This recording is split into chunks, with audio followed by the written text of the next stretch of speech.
करोड़ रुपए तक की आय वाली एमएसएमईज भी इसका लाभ उठा सकती है। 2014 में 50 करोड़ तक कमाने वाली एमएसएमईज को 30% टैक्स देना होता था। आज ये रेट 22% है। 2014 में कंपनियां 30% कॉर्पोरेट टैक्स देती थी। आज 400 करोड़ रुपए तक की आय वाली कंपनियों के लिए रेट 25% है। और फ्रेंड्स, बात सिर्फ बजट एलोकेशन बढ़ाने या टैक्स कम करने की नहीं है, बात गुड गवर्नेंस की भी है।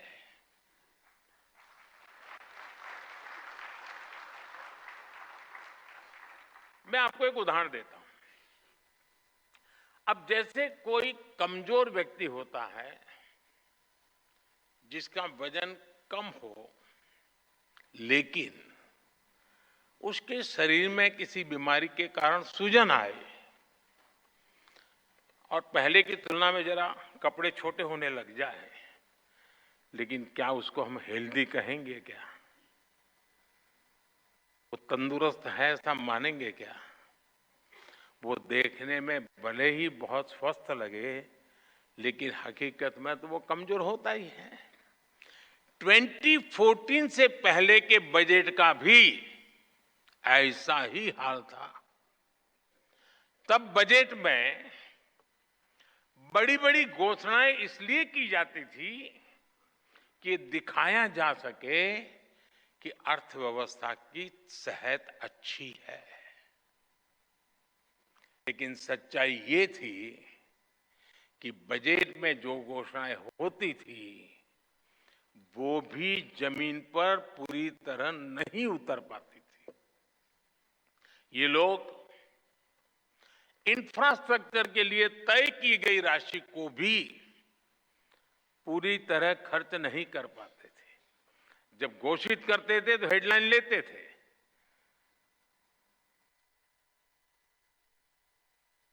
शेयर मार्केट में भी शायद थोड़ी दिखाई देता होगा।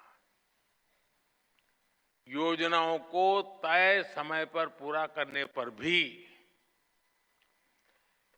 पहले की सरकारों का कोई जोर नहीं था। हमने 10 वर्षों में इस स्थिति को बदला है।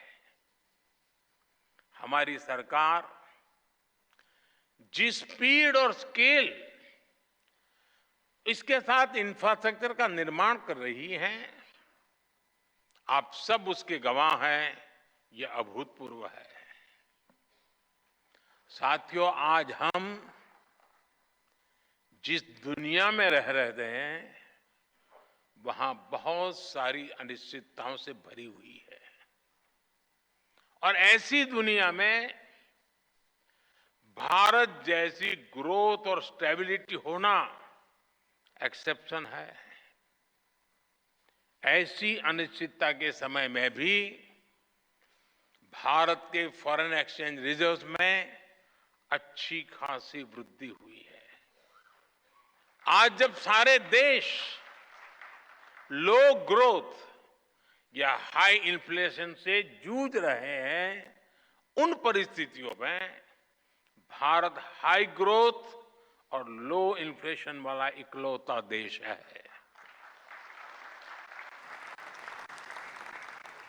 इतनी बड़ी महामारी के बावजूद भारत का फिस्कल प्रूडेंस पूरी दुनिया के लिए रोल मॉडल है। Global good and service export में भारत का कंट्रीब्यूशन लगातार बढ़ रहा है। ग्लोबल ग्रोथ में आज भारत का शेयर 16% हो गया है। और आप ध्यान दीजिए, भारत ने ये ग्रोथ तब हासिल करके दिखाई है जब पिछले 10 साल में इकोनॉमी को झटका देने वाले अनेक संकट आए। हमारे कार्यकाल में ये भी एक मुसीबत रही। 100 साल की सबसे बड़ी पैंडेमिक, दुनिया के अलग अलग देशों में युद्ध की स्थिति, भारत में बड़ी बड़ी प्राकृतिक आपदाएं, कभी साइक्लोन, कभी सूखा, कभी भूकंप। हमने हर संकट का मुकाबला किया, हर चुनौती का समाधान किया। अगर ये संकट न आते तो भारत जहां आज पहुंचा है उससे भी कहीं अधिक ऊंचाई पर होता, और ये मेरा विश्वास, मेरे अनुभव के आधार पर मैं कह रहा हूं।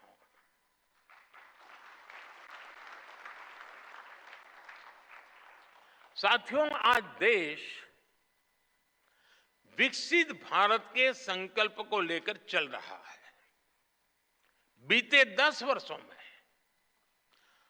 25 करोड़ लोग गरीबी से बाहर निकले हैं।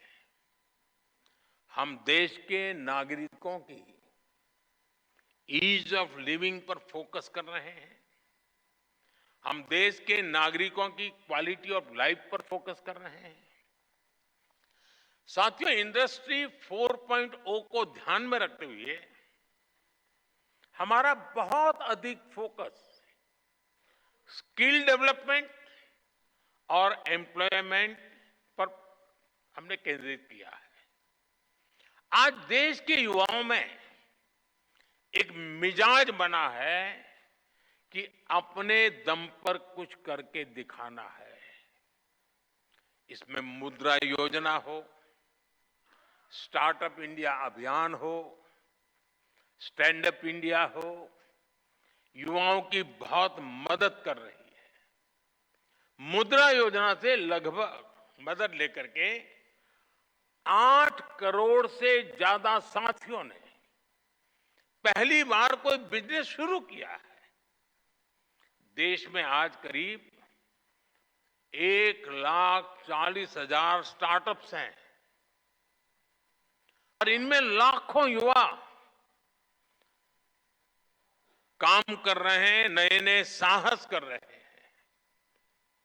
इस बजट में भी जिस 2 लाख करोड़ रुपए के पीएम पैकेज की घोषणा हुई है, चारों तरफ उसकी वाहवाही हो रही है, खूब प्रशंसा हो रही है। इसका सीधा लाभ 4 करोड़ से अधिक युवाओं को मिलने का। ये पीएम पैकेज होलिस्टिक और कॉम्प्रिहेंसिव है। ये टुकड़ों में नहीं है, ये इंटरलिंक है, एंड टू एंड एक सॉल्यूशन है। इसका विजन स्पष्ट है। भारत की मैन पावर ग्लोबली कॉम्पिटिटिव हो, भारत का प्रोडक्ट ग्लोबली कॉम्पिटिटिव हो, और सिर्फ क्वालिटी नहीं बल्कि वैल्यू की दृष्टि से भी वो कॉम्पिटिटिव हो।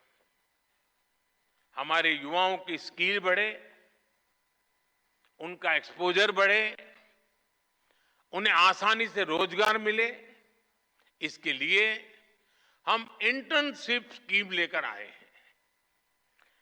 एम्प्लॉयमेंट जनरेशन करने वाले आप जैसे जो लोग हैं,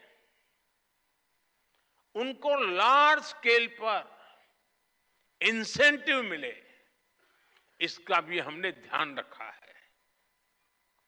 इसलिए ही सरकार ने ईपीएफओ कंट्रीब्यूशन में इंसेंटिव की घोषणा की है।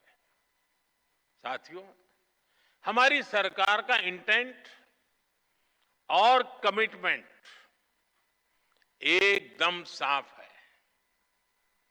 हमारे डायरेक्शन में कोई डायवर्जन नहीं है। चाहे नेशन फर्स्ट ये हमारा कमिटमेंट हो, चाहे $5 ट्रिलियन इकोनॉमी का संकल्प हो, चाहे सैचुरेशन अप्रोच को हम अचीव करने का इरादा लेके चले हो, चाहे जीरो इफेक्ट जीरो डिफेक्ट की बात हो, चाहे आत्मनिर्भर भारत का हमारा दृढ़ संकल्प हो, चाहे विकसित भारत के विराट संकल्प के लिए हमारी लंबी दौड़ हो, हम इसके लिए पूरे फोकस के साथ काम कर रहे हैं। हम योजनाओं को निरंतर विस्तार देते हैं, उनकी प्रोग्रेस की समीक्षा करते हैं। आप सरकार की अप्रोच, विकास के प्रति हमारे कमिटमेंट को भली भांति जानते हैं। हम हर बार नए माइलस्टोन्स गढ़ रहे हैं। इसलिए इंडस्ट्री से भी मेरी यही अपेक्षा है कि वो सरकार के साथ कंधे से कंधा मिलाकर विकसित भारत के सपनों को साकार करने के लिए सरकार के साथ स्पर्धा करे, सरकार को भी पीछे रख देकर जीत हासिल करे। ये मेरी आपसे अपेक्षा है।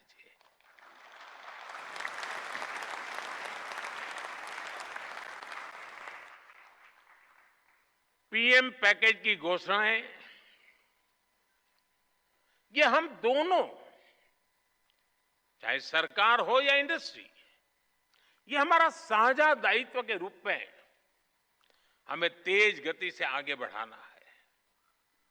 मुझे आप पर पूरा भरोसा है।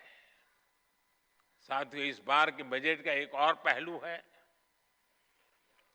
जो विकसित भारत की हमारी जर्नी को ताकत देगा। ये विषय है मैन्युफैक्चरिंग। आप सभी ने देखा है कि 10 साल में भारत का मैन्युफैक्चरिंग इकोसिस्टम कैसे ट्रांसफॉर्म हुआ है। हमने मेक इन इंडिया जैसा महत्वाकांक्षी अभियान शुरू किया। हमने अनेक सेक्टर्स में एफडीआई नियमों को सरल किया। हमने मल्टी मॉडल लॉजिस्टिक पार्क बनाए। 14 सेक्टर्स के लिए पीएलआई स्कीम्स लॉन्च की। ऐसे निर्णयों ने मैन्युफैक्चरिंग सेक्टर का आत्मविश्वास नई ऊंचाई पर पहुंचाया है।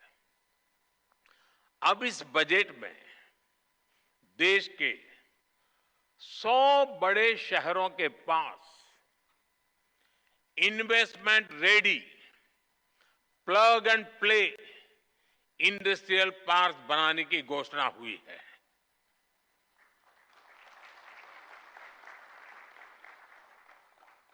ये 100 शहर विकसित भारत के नए ग्रोथ हब बनेंगे। सरकार मौजूदा इंडस्ट्रियल कॉरिडोर्स का भी आधुनिकीकरण करेगी। हमारा बहुत बड़ा फोकस एमएसएमईज पर भी है। इससे करोड़ों लोगों को रोजगार मिलता है।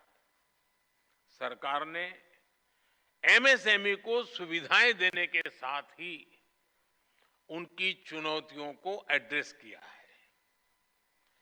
एमएसएमईज को जरूरी वर्किंग कैपिटल और क्रेडिट मिले, उनके कंप्लायंस बर्डन और टैक्सेस कम हो, उनकी मार्केट एक्सेस और संभावनाएं बेहतर हो,